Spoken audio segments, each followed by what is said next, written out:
Hi viewers! Welcome to Marichus Vlog. For today's video ay ituturo ko sa iyo kung paano mag-edit ng thumbnail sa CapCut. At kung bago ka pa lang sa channel ko, welcome sa iyo. At dito ay nag-upload ako ng mga tutorial video, shorts video at personal vlog. Please don't forget to like, share, and subscribe. And hit the notification bell para updated ka sa lahat ng mga videos na i-upload ko. Okay guys, start na tayo at tapusin mo tong video na to.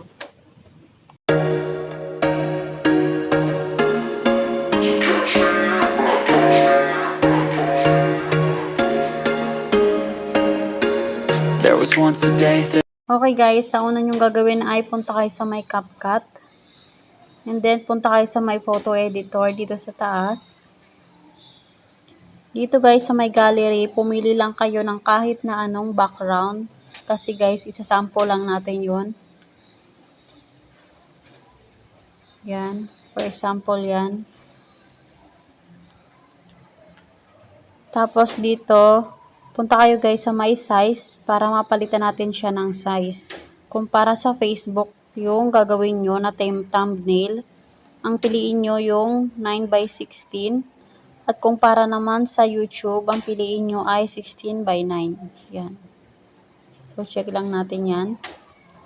Para mapalitan natin yung background na white na yan, punta kayo dito sa may background. Dito guys, ang dami nyong pagpipilian ng magagandang plain background. Ayan. So, pipili lang tayo dito.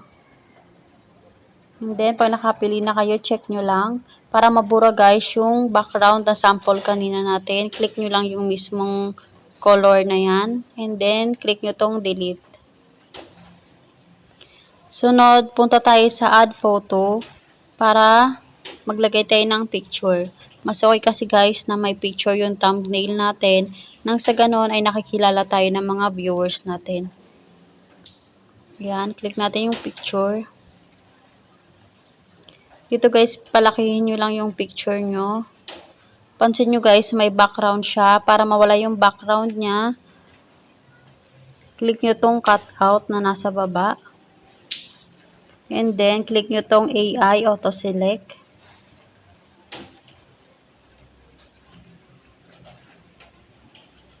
Wait nyo lang yan guys hanggang sa matapos.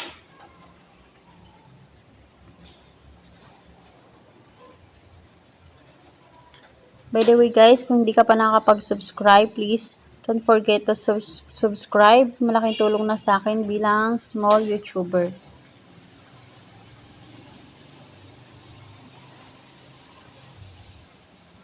Yan. So, medyo mahina lang guys yung internet.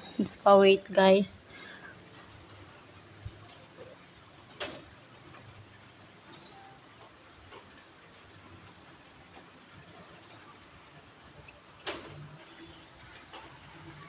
And then, check nyo lang. Yan guys, kung napapansin nyo ay wala na siyang background. Tapos guys, i-adjust nyo lang yung picture nyo kung saan nyo gusto ilagay. Tapos, punta kayo guys sa may adjust. Kung gusto nyong baguhin yung mga effects ng picture nyo or kung may gusto kayong i-adjust. Pag okay na kayo dyan guys, check nyo lang. And then, back na tayo. Punta na tayo dito sa my text para ilagay natin yung thumbnail na ilalagay natin. Dito guys sa my templates, marami kayong pagpipilian na design. Sa ganun ay maging maganda naman guys yung thumbnail natin. Yan. So dito guys, pipili lang tayo. Ito na lang example ko. Yan, and then burahin nyo lang guys yung mismong nakalagay na words na yan. Click nyo lang yung mismong words. And then dito sa baba, burahin nyo lang.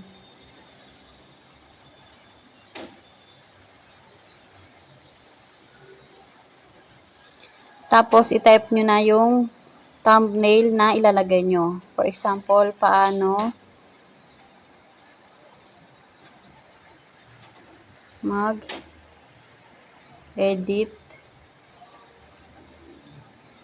Yan natin masyadong mahaba.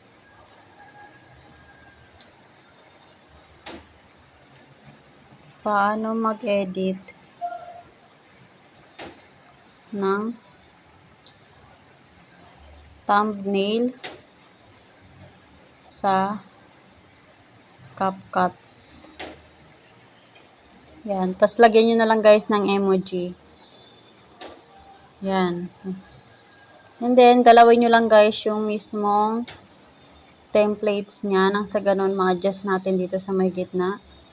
And then, pwedeng siya guys palakihan. Yan. Tapos, burahin natin tong words na engineering. Kasi sa template siya. Click nyo lang guys yung words na yan. Yan. And then, dito sa baba ay i-delete lang natin siya. Tapos, mag-add na lang kayo guys ng kahit na anong gusto nyo or pwede namang hindi. Ako, step by step.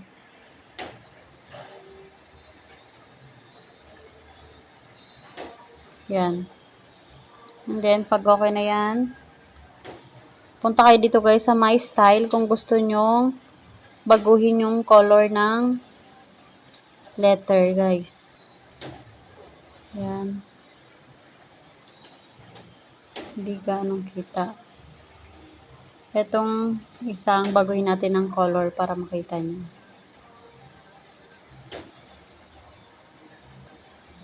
Yan. Tapos, punta kayo dito guys sa My Fonts ba yan? Pwede nyo siya guys baguhin yung letter. Nasa inyo guys kung anong gusto nyo design ng letter guys. And then, punta kayo sa My Alignment. Yan, wala na pala yan.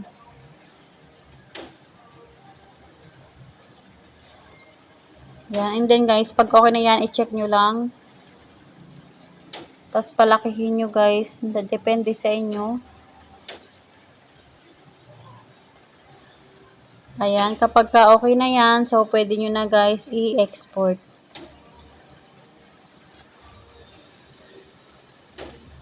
Yan, and then done. Tapos punta na kayo guys sa my gallery. Doon na yan guys masisave. Okay guys, ganun lang kasimple ang ating tutorial ngayong araw. Maraming salamat sa pagtapos ng video na to. Please don't forget to like, share, and subscribe. And hit the notification bell para updated ka sa lahat ng mga videos na i-upload ko. Bye guys, see you sa next vlog. Thank you.